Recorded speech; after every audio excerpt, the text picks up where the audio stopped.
Hello and welcome back to another episode of Good Dreams. Today we are doing an unboxing and review of the newly released Pulse 3D headset for both the PlayStation 5 and PlayStation 4 console.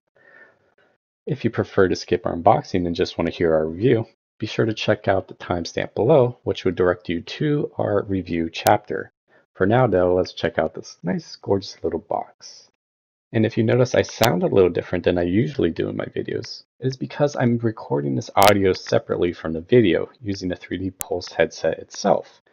So if you've been wondering what the quality of the internal microphone is for this headset, just listening to this video should give you a good idea of what to expect from it.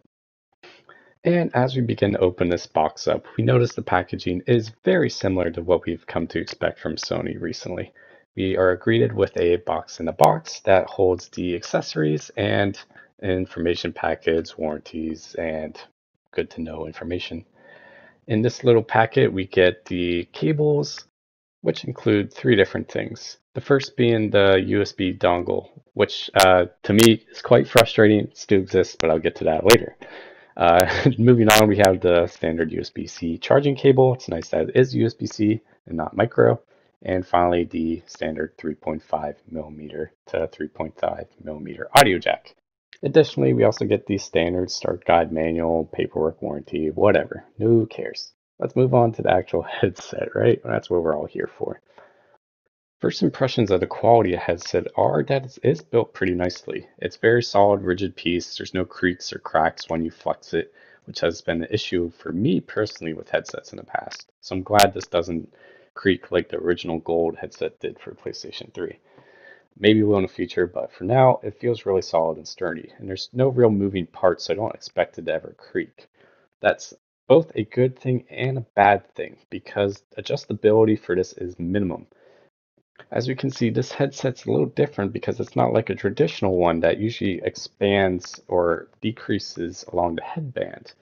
Instead, the top structure headband is fixed while there's an internal spring-loaded padding that acts as the adjustment, which is kind of cool, but I have had friends who've been complaining about not being able to adjust it enough to make it comfortable on their head.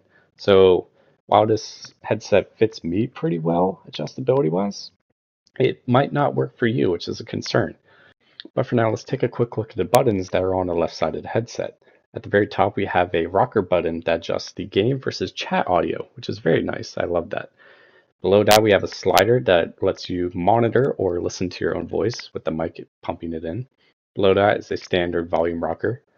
Beneath that is this cute little push out mute button, followed by a USB-C charging port, the 3.5 audio jack, and the power button at the very bottom, which is easy enough to find. It's okay. I wish it was a little easier to be tactile feedback to find it when you have the headset on your head, but it does the job.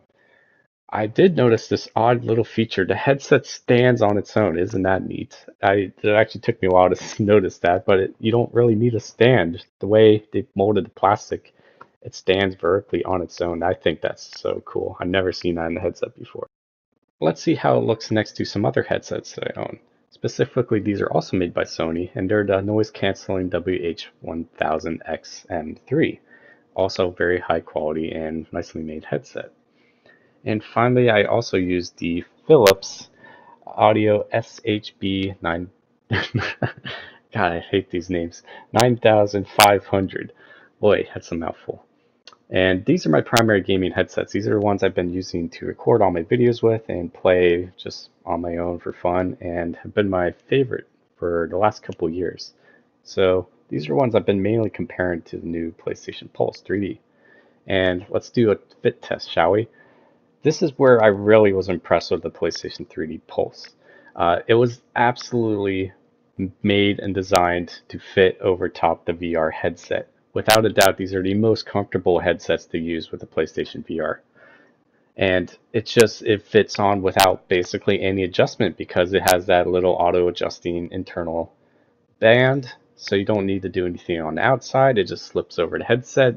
It avoids the headset band, the horizontal band going around your head, and there's no conflict at all.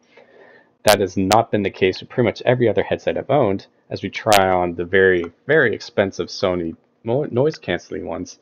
You can see they don't fit right off the bat. You gotta like basically extend them out as far as they'll go so it'll reach over the VR headset's band.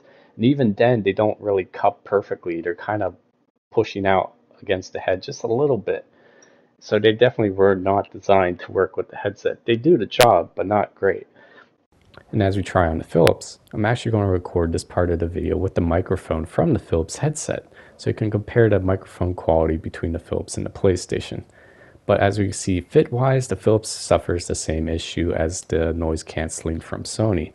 They don't fit right. They had to be adjusted all the way out just to clear the VR headset band. And even so, they have colliding issues and doesn't feel quite right like the PlayStation Pulse 3D headset does. So major points for Sony there. And as we enter the review portion of this video, you probably noticed again a shift in audio quality. That's because we are returning to the microphone built into the Pulse 3D headset. And it just doesn't compare to the quality of the microphone that I'm getting out of my wired Philips headset, which is sad because I love the wireless feature of the Pulse 3D, but internal mic audio quality is just not there, sadly. Comfort-wise, the PlayStation Pulse headset also loses. Between the three headsets I own, it's honestly the least comfortable. It fits really well over the VR headset, so it wins there. But just playing normal games on the couch, it's a little hard around my ears. The foam padding's very tough and hard. It doesn't feel that great. I've heard this from a lot of friends, so I don't think it's just me. That's not to say it feels uncomfortable or it's bad. I did play it a good 6 hours straight with the headset on. It just doesn't feel plush or comfy or premium like my Sony noise canceling headphones that cost $300 do, or how my cheaper $80 Philips headsets feel, which feel like a cloud every time I put them on and just feel amazing. That's why I love using them so much, despite being wired and kind of annoying in that sense. And as far as how the games sound and the game audio, the Pulse 3D from PlayStation does an adequate job. Honestly, it's subpar compared to my Philips headsets and definitely my $300 noise canceling Sony ones. So, I mean, it does good. It's not bad. You can hear footsteps great. It's just not as great as my Philips, which is a little sad considering how much Sony hyped them up for audio quality. The 3D aspect is definitely there and does work. It's also there in another good headset. Like, I don't see these as being any more special than any other gaming headset because the 3D technology that Sony hyped up is software. It's not really hardware, from what I understand. So I don't see the purpose of getting these unless you really want that pure wireless experience and do not want to plug a wire from your headset into your wireless controller. And don't get me wrong, that is a really nice feature. It is nice not being tethered to your controller. I love that. But at what cost? I don't know if it's worth it. My Philips just works so well already. They sound better, the microphone's better, and it just seems better. And it's basically the same price. One more thing I want to add before I forget is, oddly enough, one of the really cool new features on the PlayStation 5 controller is that mute button. But it doesn't work with the PlayStation Pulse 3D headset. The only way to mute the headset is to do the actual mute button that's on the headset itself. It's very odd. I don't like why Sony, like it's so much more convenient to press the mute button on the controller. So very frustrating there. So in summary, this headset is good. It's just not as great as Sony hyped it up to be. I only can recommend it to people who use PlayStation VR a lot or really want that true wireless headset experience with their PlayStation 5. Otherwise, if you already have a good gaming headset and you don't mind being wired to your controller, just stay with what you got because honestly, this one isn't that much better. But if you don't already have a headset, this is honestly a decent buy. So if you're interested in buying this one or any of the other headsets we feature in this video, you can check them out in the links below. Or if you have any questions, be sure to leave a comment and we'll get to you and hopefully answer any questions you may have.